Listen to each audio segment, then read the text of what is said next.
السلام علیکم دوستانو، ستړي مشه. احمد ټایمز ته په خیر راغلی. الله دې وکړي چې روغ به وي راته او روژه مبارک هم په خیر سره تیریږي.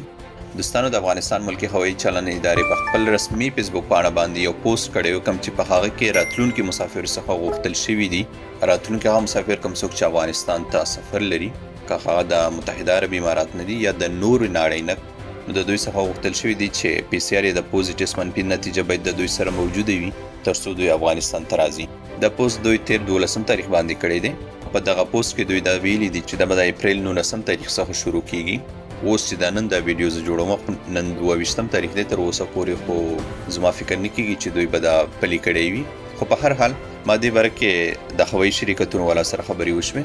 هغې بیا مونږ ته وویل چې کوم مسافر چې د 25 تاریخ نه ایخوا افغانستان ته سفر لري، نو دوی سره باید لازمي د پی سی آر د پوزیټیو منفي نتیجه موجوده وي.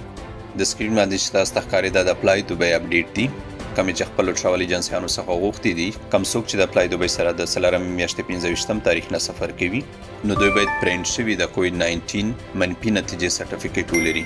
د هغې ترڅنګ د نورو هوایي شرکتونو کسانې هم غواړي. دوستانو، د افغانستان ملکي هوایي چلند ادارې دغه پی سی آر منفي نتیجې غوښتنو پوسټونه مخکې هم کړي وو، خو هغه عملي شوي نه دي. نو ګورو به چې د پرې عملي کیږي او که نه.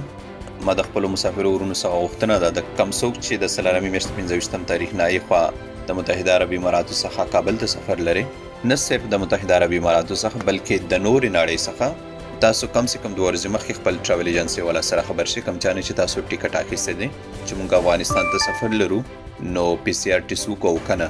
کوم هدایت چې تاسو ته خپلې ټراول ایجنسي والا وکړي، نو هغه باندې عمل وکړئ. دوستانو، د افغانستان ملکي هوایي چلند ادارې داسې پوسټونه مخکې هم کړي وو، خو عملي شوي نه وو. نو ګورو به چې د پیر عملي کیږي او که نه.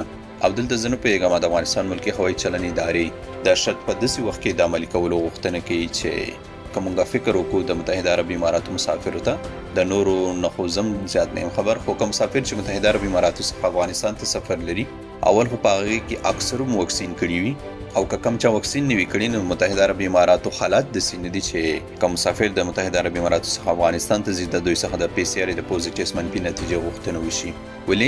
ولې چې الحمدلله دلته کرونا پیښې ډېرې کمې شوي دي او دلته ډېر د قبول لاندې دی. خو خیر، په هر صورت دوی په خپلو کارونو باندې ښه پوهېږي. زما مسؤلیت دا دی چې خپل مسافر ورونه خبر کړم تر څو دوی د ایرپورټ څخه راونه ګرځوی شي او د دوی ټیکټ ضایع نه شي.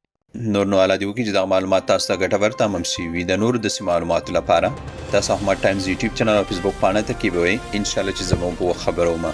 که چېرې کوم چا احمد ټایمز یوټیوب چینل نه وي سبسکرایب کړی، نو هغه در سره سبسکرایب کړئ، او که کوم چا احمد ټایمز فیسبوک پاڼه نه وي فالو کړې، هغه هم در سره فالو کړئ.